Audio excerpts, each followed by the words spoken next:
you need to let your brain exhaust itself. So a great meditation for people to try if you struggle with this is to actively focus on everything you can hear around you and every thought. Really focus on it, overexert it until your brain goes, I'm tired, and then it will just stop. And then you get into a nice state of meditation. So we try to kind of all these tests. I retired, and obviously, but thankfully,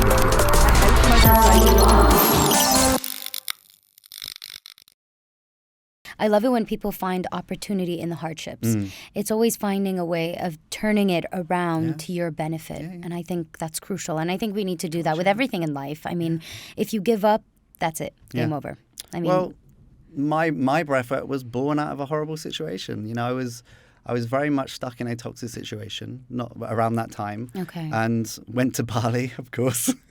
Of course. To do some healing. Yeah. Like everybody in the Surfing, world. you know, yeah, exactly. I didn't even do that. I went straight to Uber. Then I was like, Yeah. I got to see every healer in the world. Okay. And it's funny because there was this one healer who I've gone to see again since. And she basically prophesied this.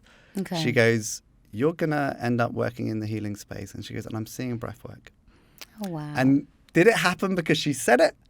Or was it actually prophesied, like she saw it coming? But either way, fast forward a few months, I'm obsessed with breathwork and I'm training up as a breathwork instructor. And here you are helping all these people. You know, I was still very much in that toxic situation at the time. And I ended up leaving that situation in such an amazing place. And it drove me so hard to get this to everybody. Yes. And get everybody to try this and heal. And yeah, so it's funny. It was all born from a toxic situation that I got myself out of. And then I want to help everyone else do the same. Yeah. Thank you. Thank you for doing that. And thank you for helping others do that as well. And I think that leads to my next question then. So how many sessions do you need? I mean, like, let's say I want to sign up for the you know, the breath work, the IMD breath work. It's different for everybody, unfortunately. I wish I could give you a set amount. But some people can come to one session and feel instantly better. You know.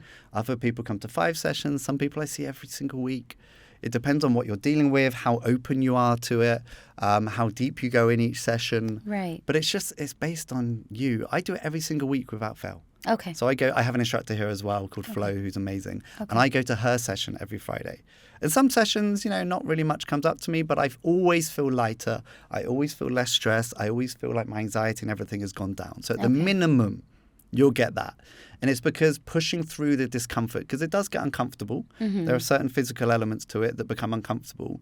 By pushing through that, you're already halfway through the process. You're 50% to a better life. Because how you are in breathwork is how you are in life.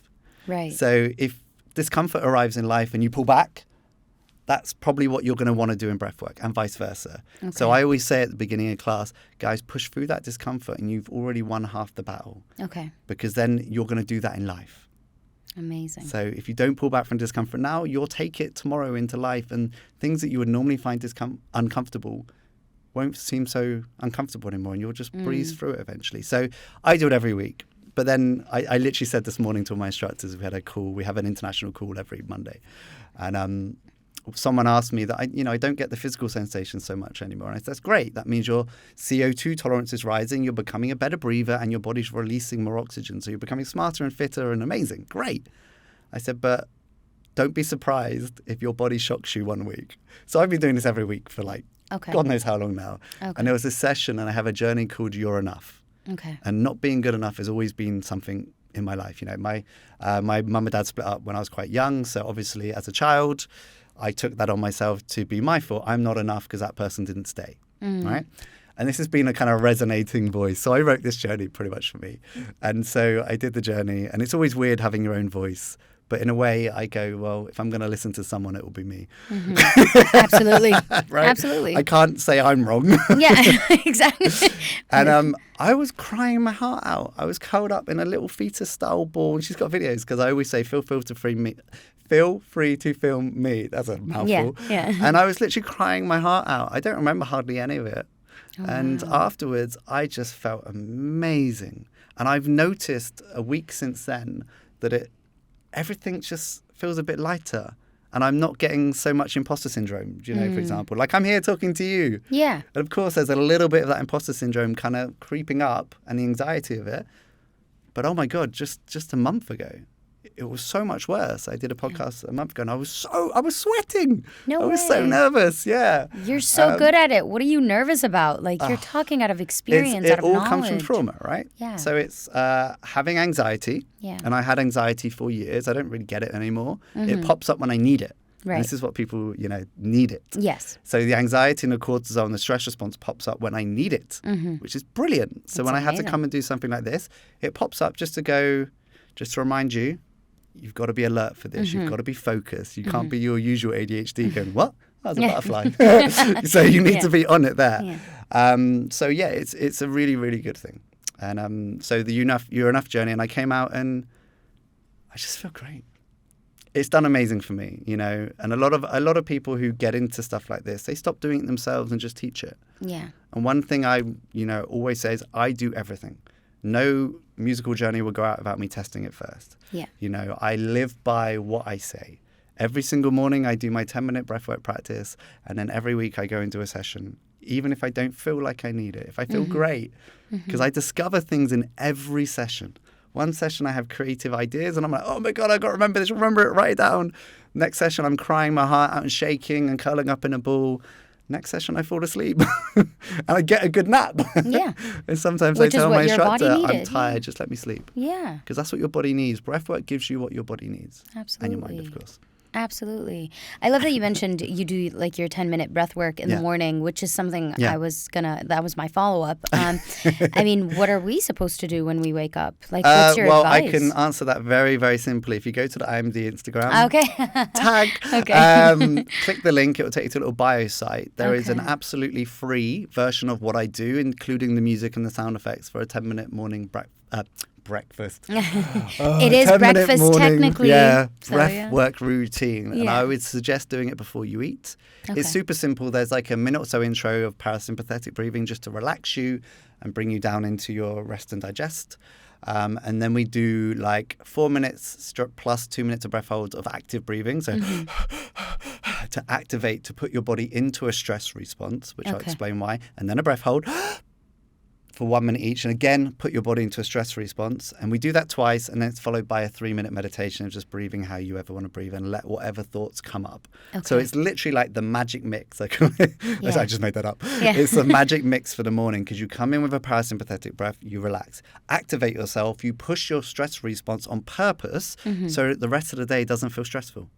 So because you do it on purpose in the morning, so it crashes you down afterwards. So by bringing yourself up here, you spike, and then you drop into parasympathetic, and you'll take below your baseline.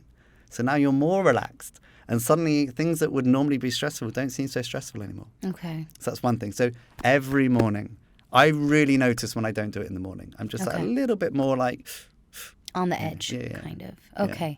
Wow. Sorry. I don't know. I don't know where to go after this. Do you know what? It's so funny because I'm watching my ADHD happen in my head, because you're asking a question, then I drift off, and in my head I go, what did she ask? No. I've forgotten the question. Can I ask again? No, that's absolutely fine. I mean, it's a conversation. That's you the have whole the list. point. Keep bringing me back. Please. No, I will absolutely. talk for hours. No, absolutely. Because I feel like a lot of it has been answered, I mean, in your responses, and I love that. It's just tying everything together. And so I'm throwing you off that. the questions. No, because you're going, damn it, he answered that. No, not at all. Not at all. I love it when it comes naturally. Like, the questions are there just as a framework, but, the conversation is what keeps it flowing. So we talk about, the 10 minutes in the morning of breathing. But then throughout the day, I mean, surely enough, if I'm not doing these classes enough, obviously, or if I don't have the opportunity to do these classes enough, there are certain stresses and triggers that happen during the day. What do I do to sort of like reboot? I'm going to give you 3 breaths. Breaths to help you out, okay? And they all have their own kind of mechanism. First off, there's something called the reset breath. So if you are super high stress, or when you can feel the anxiety and you feel the stress because you're like, it's just not working, I can't get it done, all this stuff. And it's super easy to do, and it brings you back really quickly. So one thing you need to know is when you breathe in, you activate your sympathetic. When you breathe out, you activate your parasympathetic. So sympathetic is fight, flight, or freeze. Parasympathetic is rest and digest.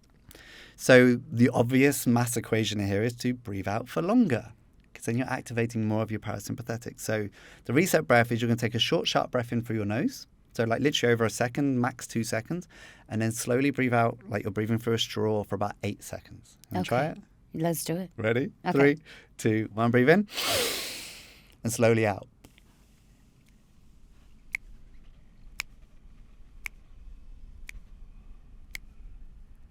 Do one more. And out. 7, 6, 5, 4, 3, 2, 1. How do you feel? Okay. Yeah, it's weird, right? Yeah. 2 breaths. Yeah. Wow. Literally 20 seconds. So it will instantly relax you. It will instantly bring you back to your center. And I always make a joke out of this. I say, if you're in a meeting and someone's talking that you're like, just slowly do the reset breath. 1, it will help you focus. It will keep you in the room. It will keep your body in a nice state. And you'll be able to be more present in the room. And it will help you not get stressed at whatever this person is saying. Wow. I'm going to be doing a lot of those. Yep. So reset breath is an absolute go-to. I do it all day. And it doesn't have to be in stressful situations. Like I've been doing it the whole time in this interview, and you've probably not noticed. No. When you're talking, I do it so I can focus and I can be with you and I know how to answer the question. So you'll notice it now. You'll see. Yeah, I'm going to look out for it. No, but that's fantastic because I'm sure that helps with your ADHD as well. I mean, massively. Oh my God, massively. Yeah. That's it really incredible. brings me down, and my hyperactivity sometimes is hilarious. I literally have to jump around the flat, just to get out that energy, because I'm trying to sit at the computer and get this design work done, or create this new sound journey, or get the website done, or write a new script, and it's like sitting for an ADHD person. When you get the zoomies, you've just got to dance. So obviously, being a dancer my whole life, perfect career, right? Didn't even notice it because I get to be energetic for 8 to 10 hours a day. Right. So I get to get rid of that, and at nighttime it's like. Yeah, I know. So as I'm getting older, and I'm 41 now, I'm doing less and less dancing. So I need to kind of get it out some other way. Get the movement but I've still out, got the energy of like a 16-year-old. Oh, man. But that's amazing. I love that. Look at that. All of those things have tied in together. Oh, honestly, I genuinely feel like, and this is exactly what the healer said in Bali, and I refer back to her because it's so hard to forget it because I still can't decide if it was her saying it that made it happen or it happened anyway. Right. She said around 40, and that's where I was, 39 at the time. She said, it's your crossroads. So there's this human design chart. I don't really understand it. But she said, 40 is your crossroads. That means where everything you've learned and done will meet a crossroads point, and that's where your main focus, career, life, intention will start. Because everything you've learned up to that point will go into this one thing. Incredible. And it's literally happened. It literally happened. Like that. I was like, that's incredible. I hate that someone else is right. I wish I was right. Yeah, I get that. Exactly. Yes. Second breath is called the resonance breath. Okay. This is one you can do all day. Just set aside 5 minutes to do. You can do it while you're driving. It doesn't affect you in any way. Okay. It's literally about 5 or 6 seconds in, 5 or 6 seconds out with a small pause at the top. Okay. Now, the idea of this is obviously, remember I told you by slowing your breath down, you can increase your CO2 in your blood, which increases your CO2 tolerance, which means your hemoglobin will release more oxygen. So a lot of athletes are now doing this and noticing a dramatic increase in performance, like huge increase. So it's super simple. You're going to breathe in for 5 seconds, mini pause, like half a second, out again. Okay. And again at the bottom. You ready? Let's do it. And again, this is also, I don't completely understand it yet, so I might butcher it, but it helps to increase your HRV rate, so your heart variability rate. Okay. Can't remember exactly why, because this is something I've been looking into now, and I haven't quite got exactly the information yet. Yeah. But it doesn't. This is why a lot of athletes have been doing it, because it increases your heart variability. Okay. So remember I said when you breathe in, your heart speeds up, and when you breathe out, your heart slows down. That's heart variability. Okay. So when you need to react fast, your heart needs to go boom, boom, boom, boom, boom, boom, boom. And when you don't need it, it goes tum, tum, tum, tum. So how quickly your heart changes is a good thing. Okay. So if you see a doop, doop, doop, a perfect heart line, that's bad. That's really bad, because that means your heart won't react when you need it. Okay. Do you see what I mean? Oh, so everyone thinks this is a good thing because of TV and media and so on. But actually having a perfectly regular heartbeat that doesn't really change, terrible. It should speed up a little bit when you breathe in and slow down a little bit when you breathe out. All the time. Yes. So that's good heart variability. So the resonance breath. Okay. You ready? 5 seconds in, hold 5 seconds out. Okay. Ready? 3, 2, 1, go in. Little hold and out. Little hold and in. And out. Yeah, also a good relaxing breath. Nice. But this is something you should do every day, whether you're feeling stressed, down, up, left, right, Yes. anyway. It's just one to increase your heart variability. 5 to 10 minutes a day, whenever you have time. Okay. Yeah. Okay. And then the last one, third the one. fun one, the Yes. activating breath. So I'll give you the simple version because there's loads of different ways. So we do the activating breath in our class, and there's so many different versions. So I'll give you one that's more in line with something called the holotropic breath, okay? So you're just going to breathe in and out quite fast, rapidly. So Okay. don't Through your worry mouth. about, all through the Okay. mouth, okay? Okay. You can do it through the nose. It's a bit lighter, but we want to hit faster. Okay. Okay. Punch through that wall. Okay. Don't worry about where the breath goes this time. But generally speaking, breathing into the belly will be better if you want to activate yourself to do something that's like focus-based. Okay. Breathing into your chest if you want to activate your more sympathetic side and do something that's action-based, physical action. Okay. So for now, focus on the belly, Okay. but wherever it goes, it doesn't matter. Feel lightheaded. Lightheaded, yeah. Feel ready, right? Oh, wow. Let's go. Okay. Now I'm ready So to that's run. an activating breath. I would actually recommend doing it for about 2 minutes, but you'll Okay. notice in 20 breaths, Oh, gets wow. you lightheaded and makes you feel like, oh, wow, Yeah.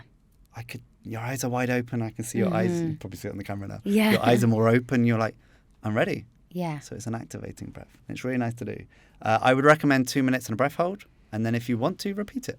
Put some music on, put something on you like and you like listening to. Incredible. But yeah. Incredible. It's funny, isn't it, how it's going zoom. Oh, wow. Yeah. I can So feel what we're it. doing is what we do in class is we're off-gassing all the CO2 super fast. So the hemoglobin holds on to a little bit of the oxygen and your brain starts to go into that beautiful state and it lights up like, what's going on? Also Incredible. activates your stress response, your sympathetic nervous system. Like I said, activating it is good when you need it.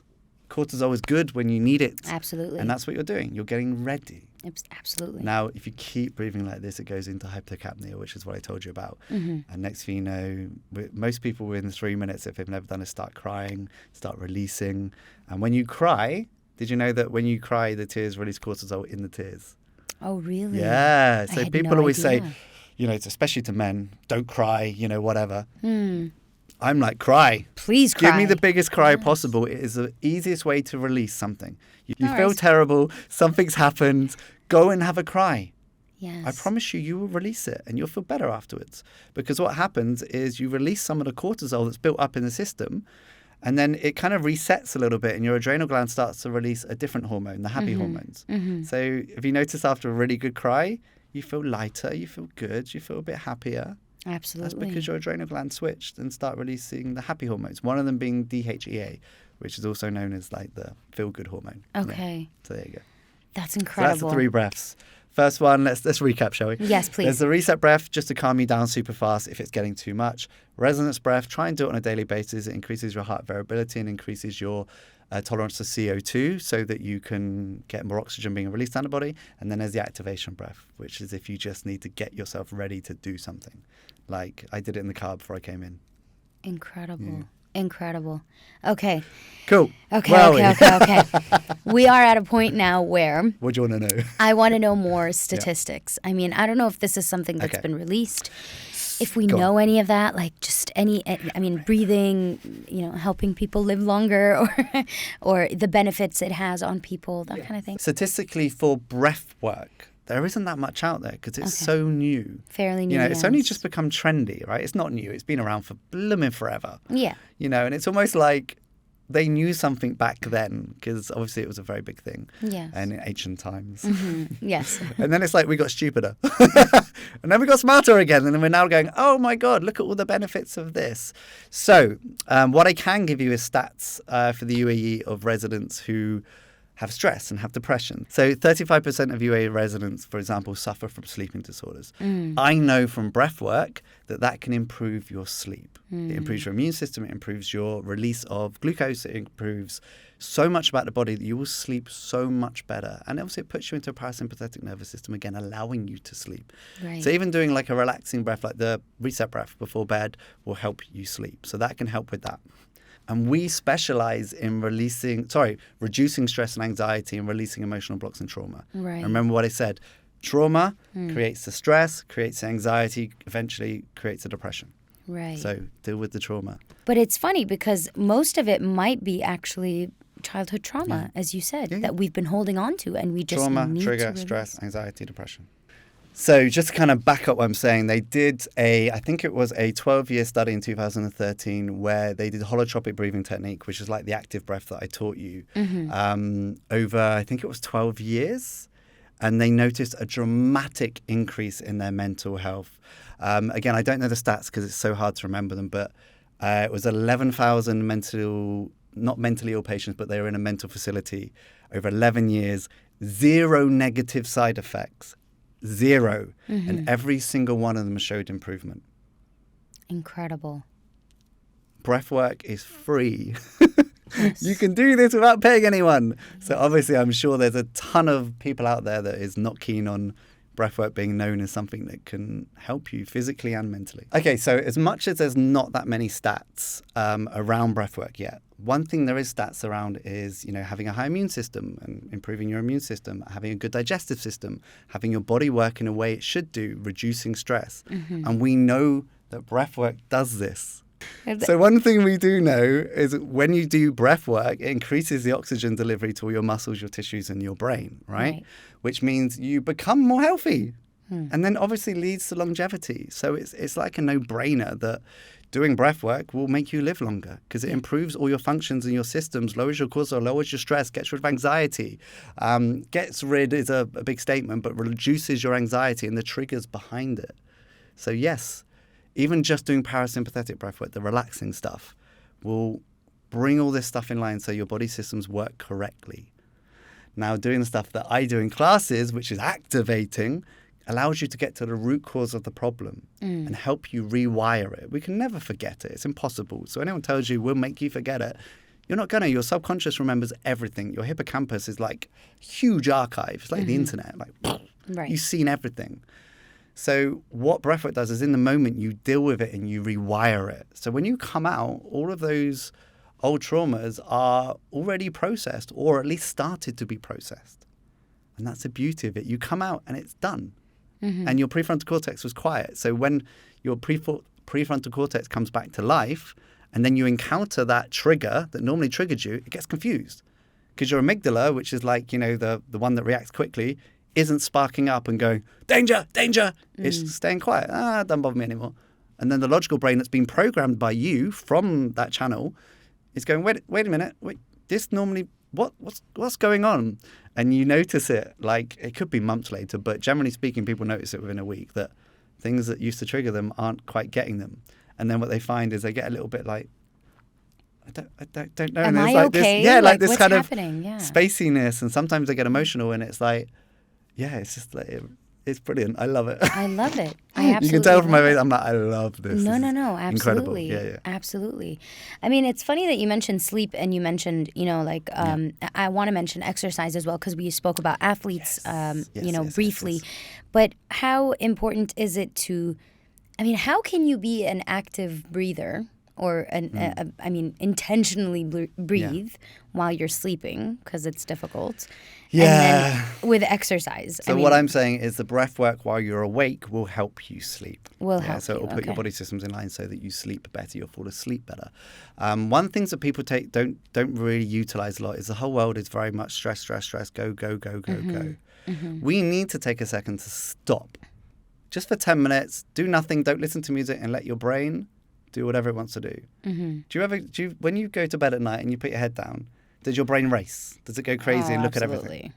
Right? I think about everything. Right? So by doing breath work and doing meditation and doing these mindful practices, you allow your brain to get it out. It's processing. Because if you don't do it before you sleep, it's going to affect your sleep.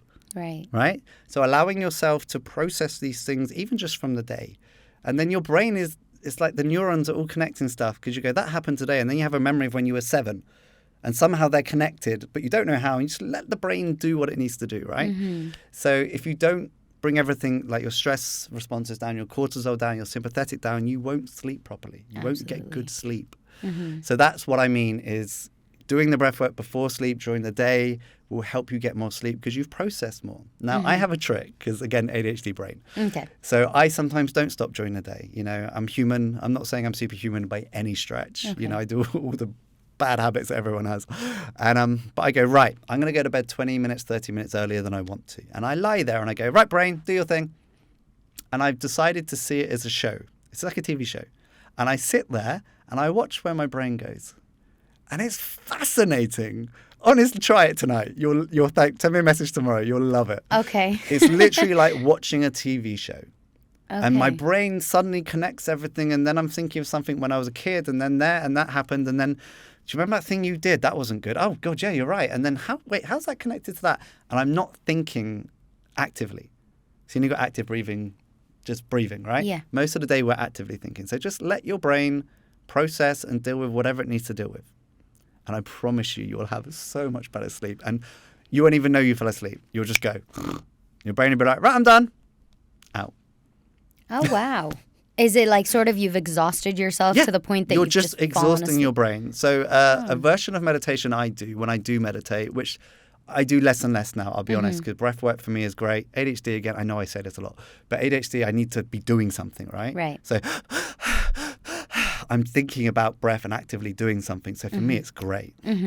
However, you need to let your brain exhaust itself. So a great meditation for people to try if you struggle with this is to actively focus on everything you can hear around you and every thought. Really focus on it.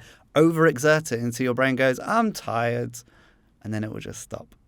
Oh. And then you get into a nice state of meditation. Or just do breath work. It will get you there faster. Incredible. Do breath work, get you into place, and then stop. And just let the brain process whatever it wants to do. I'm going to try that tonight. Yeah, please do. Okay. And And I will message me. text Let me know you. how it goes. I will. Okay. Go on. I know I've kept you for so long. No. We but can I keep feel like talking. the conversation This is is just flowing. Yeah. But I think my most important question and my last question, which you did mention in the beginning, Okay. but I feel like it's worth, going into a bit more, is what's your advice or what would you tell someone that's still skeptical about the immersive breathwork experience?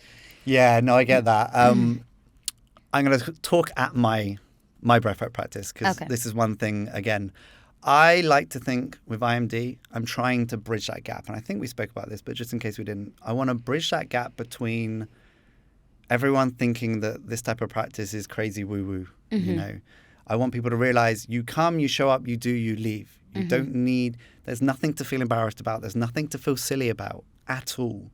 Like, God, I show up to class with what I'm wearing now, IMD Breathwork is bridging the gap between the people that would not normally do this to get them into a healing practice where they can finally deal with things that they've been holding on to their whole life. I love that. Brilliant soundbite. Look at that. IMD is not intimidating. It's not scary. Come along, try it. If you go to our Instagram and you just send us a message, we'll send you a code to get the first class half price. You can come and try it. And again, like I said, you come in, you listen, eye mask, headphones, you're on your own journey, you're in your own space. You don't need to interact in any way if you don't want to. You can come and leave. So again, it's not scary, it's not intimidating. Come and try it, honestly. I was skeptical before I did breathwork, so that's why I find it funny. And I did it because I got to the point where I was like, I don't know what else to try. Yeah. So then I was like, Bali, let me try a bunch of stuff, see what happens. It's important that your success story is based on your own journey. I feel like passion, I say this all the time on the show, and I said it before during our conversation. Passion is what drives you to success. I mean, and when you feel the benefits, you want to preach it to the whole world, and you can, because you've been through it. I've tried it. You're testifying what you've witnessed and what you've experienced. And I'm still going through it. The journey doesn't end at all. It never ends.